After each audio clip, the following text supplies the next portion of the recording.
Hello world, my name is Sarah. So today I'm doing a book talk, book ramble more like it, for Crown of Midnight by Sarah J. Maas. 1 second, has to go on the shelf. So I made some notes.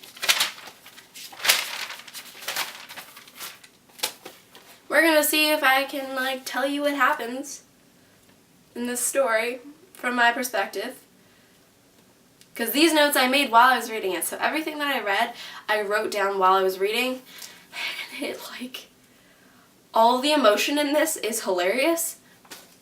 I hope you enjoy it. If you have not read Throne of Glass or Crown of Midnight, don't watch this. Spoilers. So Celaena's now the king's assassin, but she hasn't killed anybody that he's told her to kill. And then only she knows that she hasn't been killing people.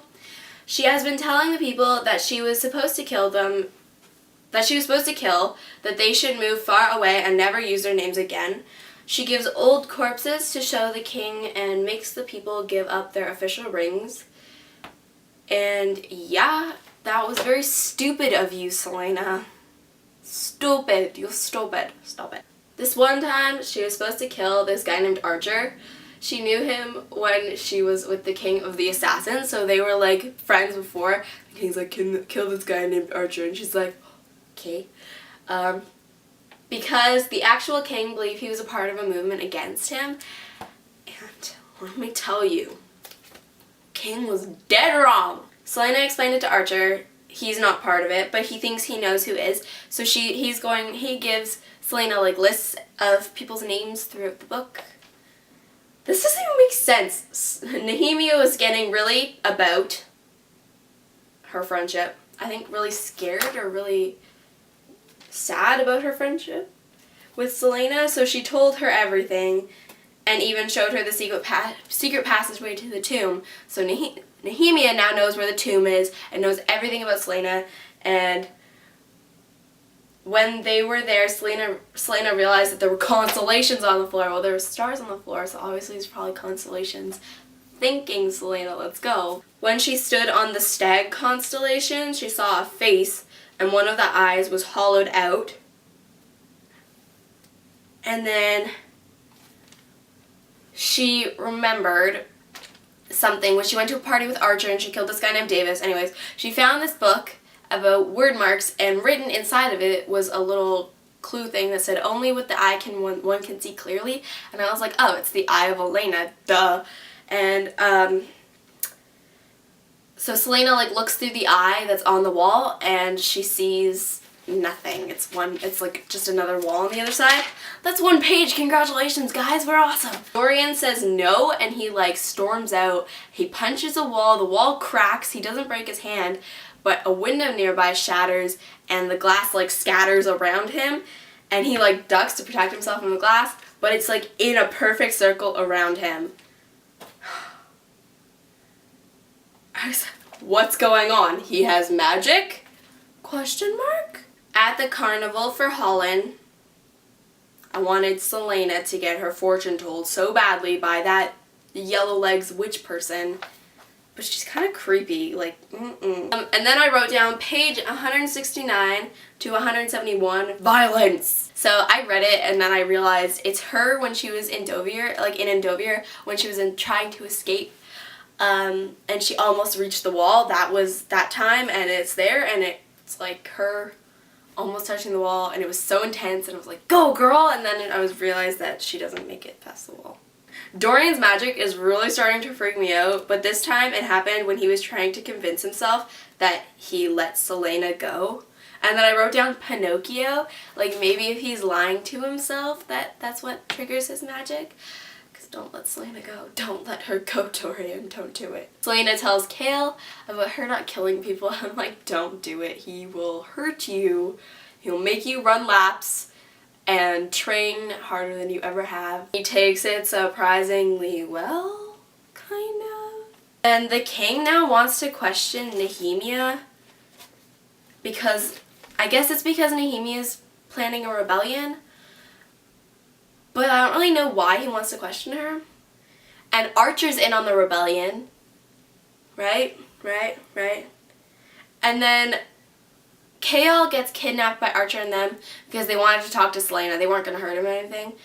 And Archer tells her everything, and then Nehemia's not there. She's like, where's Nehemia? And he's like, the king's not questioning her. It's too late. And she's like, what? I'm like, the king's not questioning her. He's killing her. She's too late. Nehemia's dead. What the hell? And then Selena goes on a rampage once she finds out who the murderer was. Finds it was Grave. You know, remember the really creepy guy from, like, Throne of Glass that just, like, dismembered them, cut off their arms and mangled them and stuff, but like this. So she kills him. Grave tells her who hired him, and it was one of the ministers of the king, and she walks in all swagger-like and, like, yeah, cool. One of the ministers is in jail. Cool, one less person to explain Calacola. Get to jail. Bye. Thanks. Only with the eye one can see clearly. It's in the back of the ancient sword that she used to kill the Ridderak. And the little hole thing, that's the eye, and she put it up to the wall and she looked at it.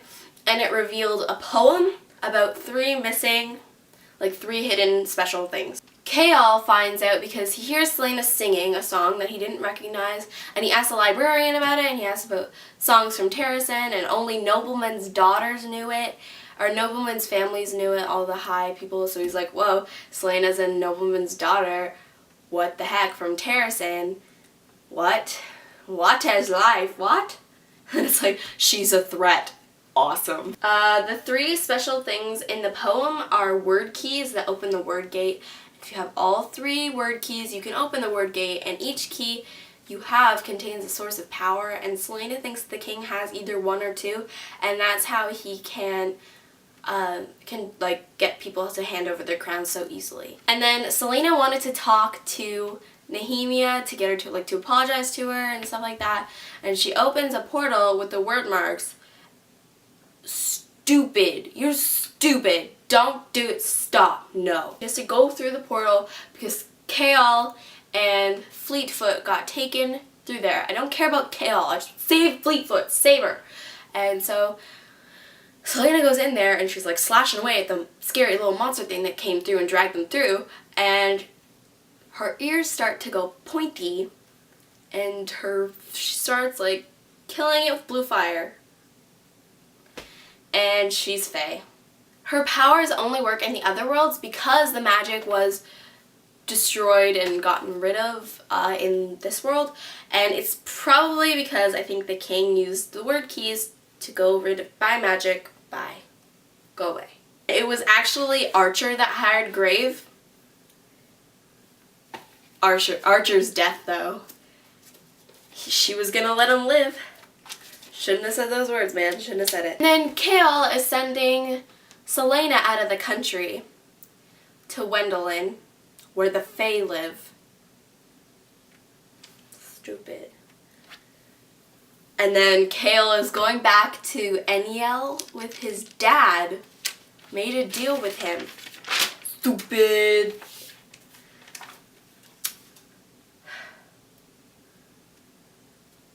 Selena.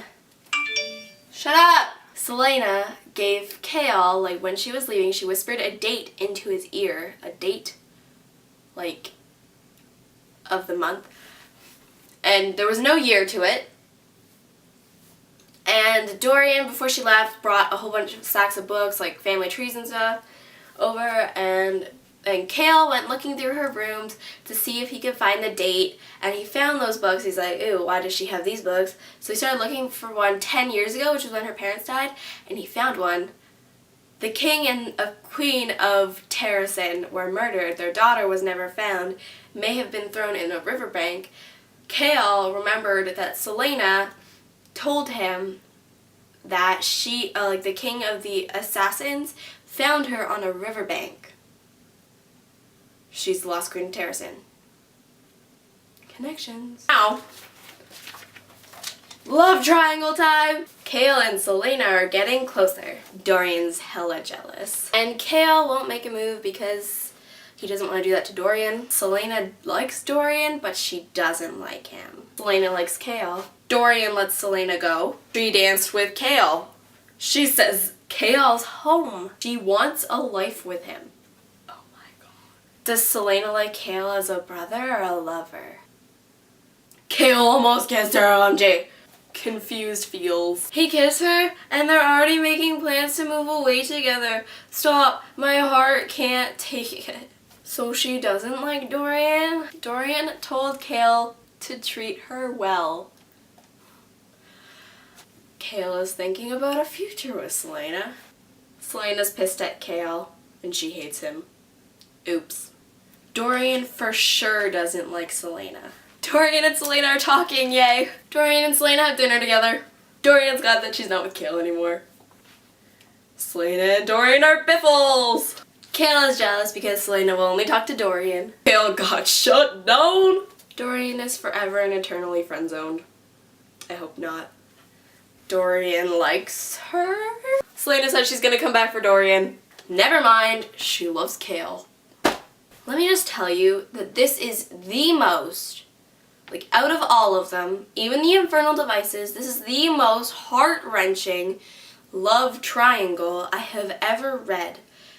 Because I'm not sure who I like her better with. Ugh! Stop! My heart hurts.